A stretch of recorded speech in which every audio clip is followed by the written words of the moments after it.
Assalamualaikum warahmatullahi wabarakatuh. Hello, my name is Khairunnisa Yasmin. I am studying at YIN Samarinda, majoring English Education, Local 3, Semester 2. Today I would like to tell you about language and linguistics. Language only belongs to human beings. And some of you may be wondering, what about the animals? Animals do not have language, but they do have their own way of communicating. So, what is the definition of language itself? According to Wardow's definition, language is a system of arbitrary vocal symbols used for human communication. Next, the nature of language quoted from several experts. Number 1. Language is a specific human characteristic that makes them different from other creatures like animals and plants. Number 2. Language is a main tool of communication. Number 3. Language is a method of human communication, either spoken and written. Number 4. Language, a system of conventional spoken, manual, or written symbols by means of which human beings, as members of social group and participants in its culture, express themselves. Number 5. Language is a system of arbitrary vocal symbols used for human communication.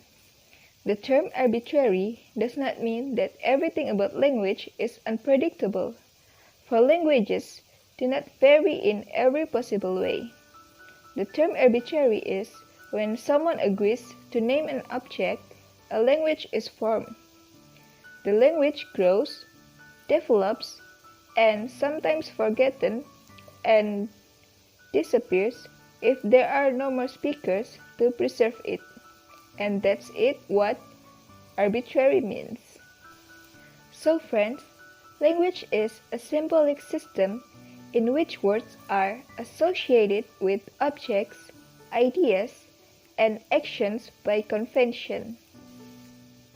Quoted from the expert opinion of Waldrip B. Payne in his journal published in 2010, there is a triangle that explains the symbol and the object. At the top is the representation of sign or signifier, then interpreted as meaning in human thought. There are concept, idea, theory, explanation, and sense made of sign. From representation, working to meaning into a concept, then it will be the reference, where the reference in the world becomes an object. There is a physical object, experience, artifact, situation or context, and process. This is where the languages or words emerge after being processed into concepts. That's how the word or what is called arbitrary appears.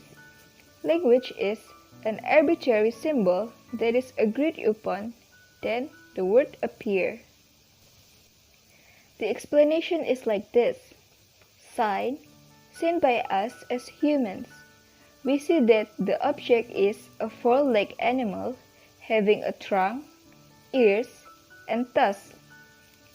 Then, when seen by our eyes, it becomes a concept in our brain. Then, we say the concept after we process it in the brain, so it becomes an object. We call this object an elephant. Next is linguistic. Linguistics in English is called linguistic, and in several other countries, there are those who call it in. For example, in Indonesia, it's called linguistic. In Spanish, it's called linguistica. In French, it's called linguistic. And in Italian, It's called linguistica. If you see this term is similar, and this term comes from Latin lingua, which means language. So, what is linguistic? Linguistic is the scientific study of language or scientific science related to language as the object of study. Why should you study linguistics?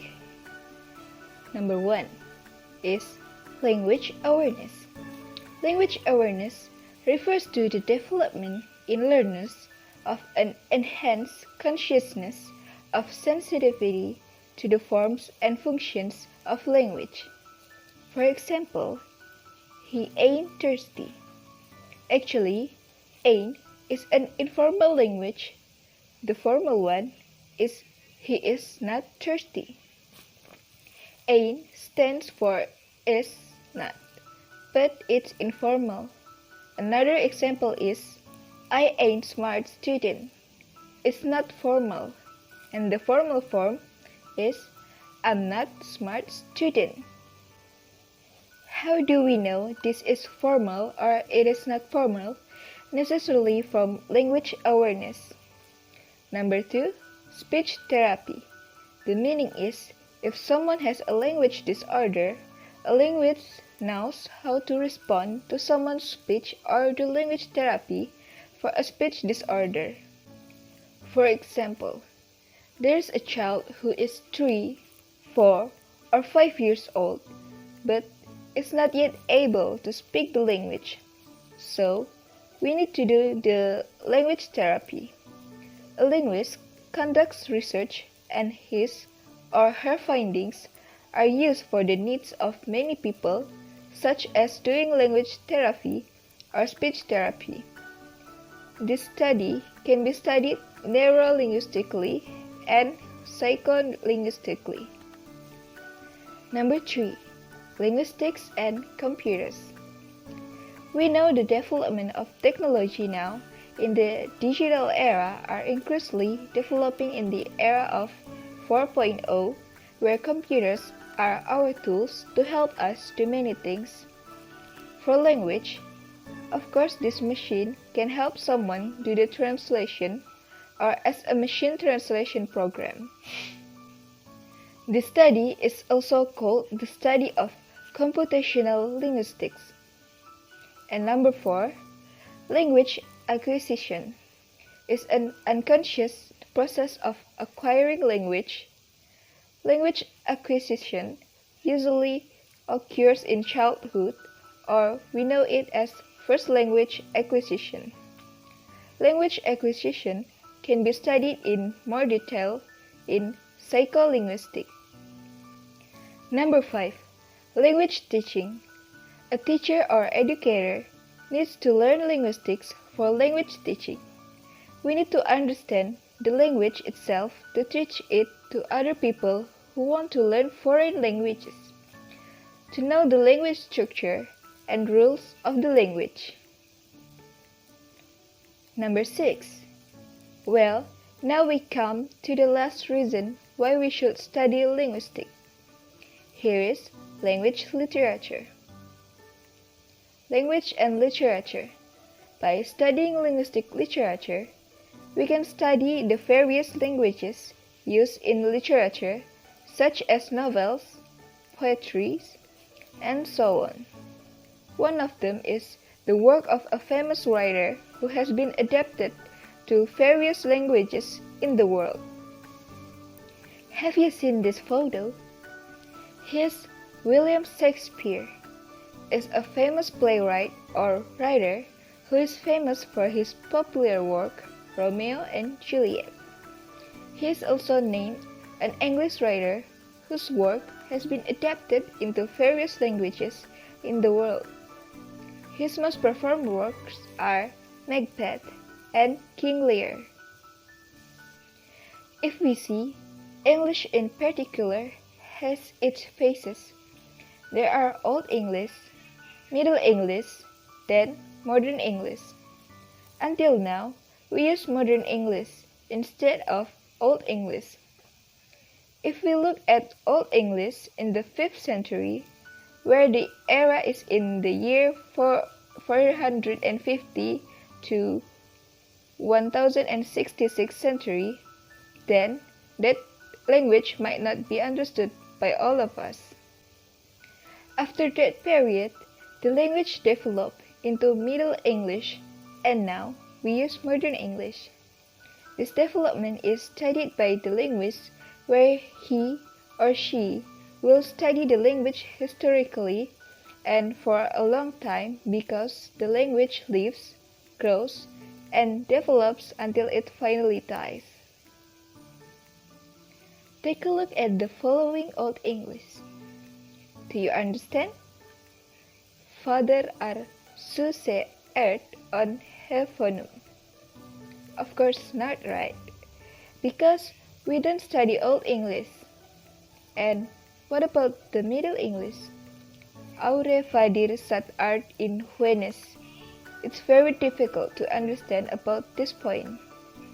But we understand Modern English. Our Father, which art in heaven. In Old English, we see father. In Middle English, fadir, while in Modern English, father. We say our in Modern English. In Old English, it becomes ure, and in Middle English, aure. This is studied by diachronic linguistics. So, it turns out that the language needs to be studied in terms of how the language moves, the origin of the language, etc. Therefore, linguists have an important role in learning both diachronic and synchronic.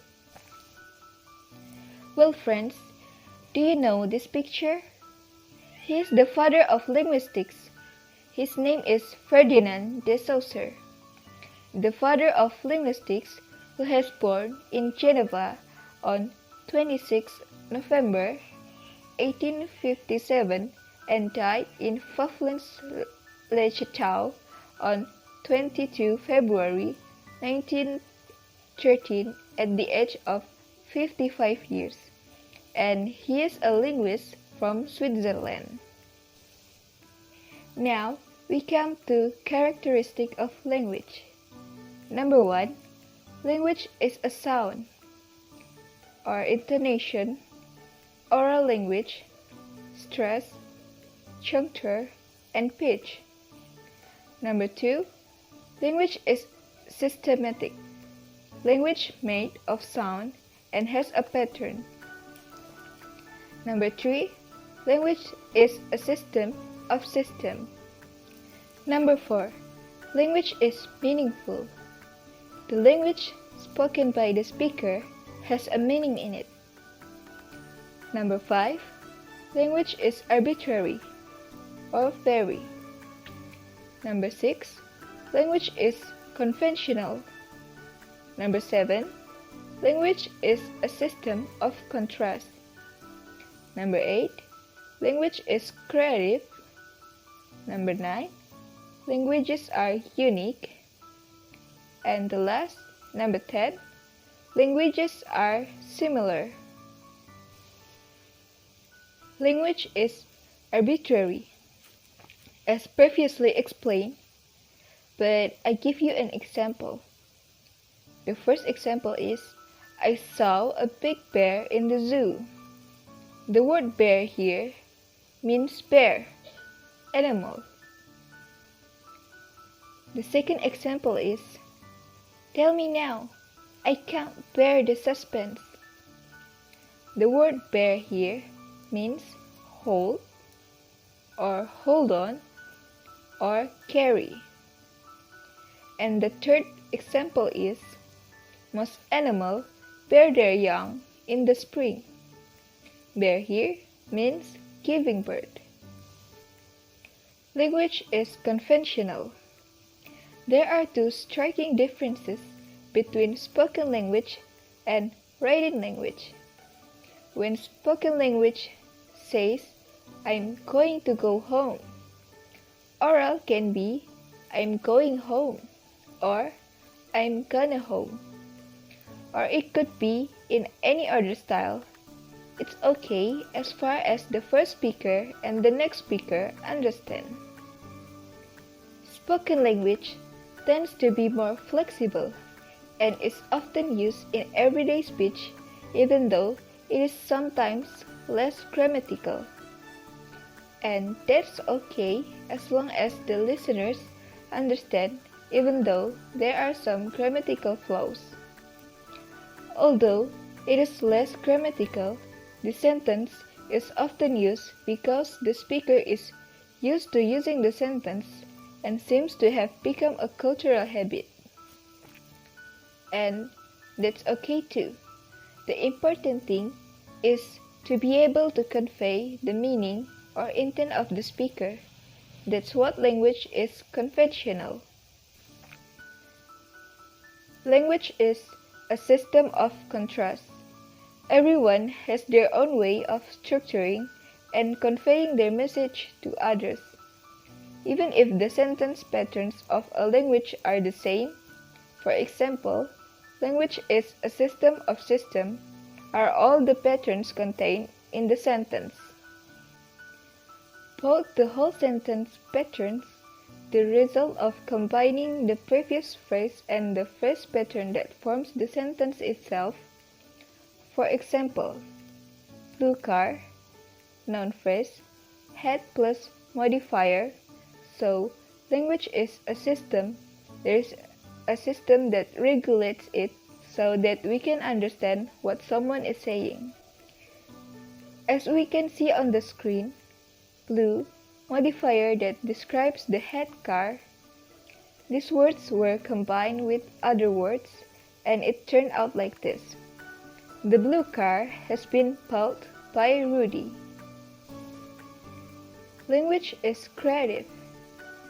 Each word can be described by other words which are different but have the same meaning. For example, the building was founded in 2018.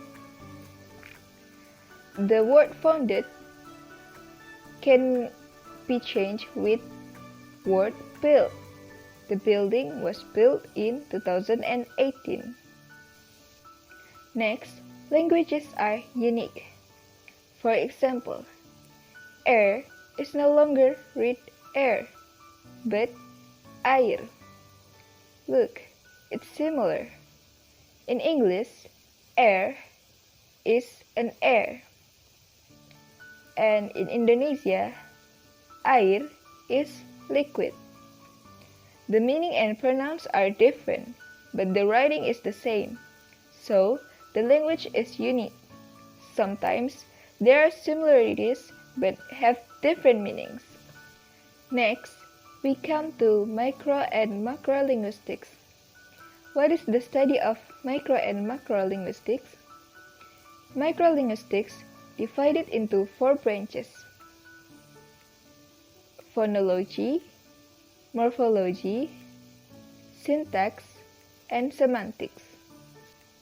This is the small study of language whose constituent elements are studied from phonology, morphology, syntax, and semantics. Phonology is the study of sound, morphology is the study of form, syntax is the study of phrases and sentence, and semantics is the study of meaning. Then, macrolinguistics is macrolinguistics, which includes meanings and especially with sociolinguistics, which studies how language and meaning function within human social systems. Macrolinguistics is broadest view of language. There is psycholinguistics, sociolinguistics, neurolinguistics, discourse analysis, and applied linguistics, and then forensic linguistics. Macrolinguistics is the relationship of language with other disciplines. If we study language with the mind, the study is psycholinguistics. The relationship between language and society is sociolinguistics. The relationship between language and brain, then the study is neurolinguistics. Discourse analysis is a study of linguistic texts related to contexts in which language is used. Applied linguistics is a language study with methods and findings or elucidation of language problems which have arisen in other areas of experience. Then, forensic linguistics is a study of language with law, criminal, legal, and illegal. And I think that's all that I can tell you about language and linguistics. Thank you for listening. Wassalamualaikum warahmatullahi wabarakatuh. See you next time.